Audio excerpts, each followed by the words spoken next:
Diqqat aholiga tezkor xabar. Pensiyani va nafaqani oshirish uchun u yoqqa bu yoqqa chopib yurgan barcha fuqarolar tezda xabardor bo'lsin. Bugun 18 avgust kuni O'zbekistonda ijtimoiy tarmoqlarda aqlga sig'mas xabarlar tarqaldi. Assalomu alaykum, hurmatli tomoshabinlar. O'zbekiston va jahonda sodir bo'layotgan eng so'nggi va dolzarb xabarlarni o'tkazib yubormaslik uchun hoziroq like tugmachasini bosib qo'yishni unutmang. Like bosganlar videorolik oxirida 15 ming so'm egasi bo'lasiz. Diqqat qiling, Namanganda nafaqaga chiqarib berishni va'da qilib, evasiga pora olgan budjetdan tashqari pensiya jamg'armasi mas'uli qo'lga olindi.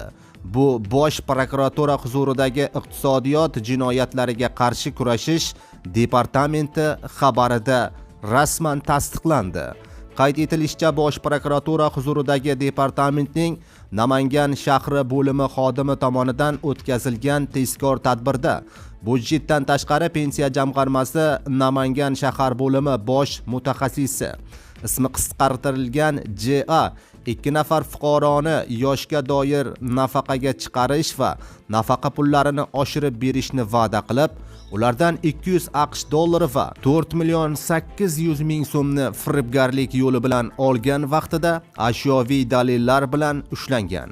Bildirilishicha, mazkur holat yuzasidan Jinoyat kodeksining 25.168-moddasi firibgarlik bilan jinoyat ishi qo'zg'atilib, tergov harakatlari o'tkazilmoqda. Eslatib o'tamiz, avvalroq Qashqadaryo viloyatining Koson tumanida 6 gektar yer maydonini rasmiylashtirib berish evaziga 100 million so'mni talab qilgan shaxs ham qo'lga olingan edi. Fuqarolar ogoh bo'ling.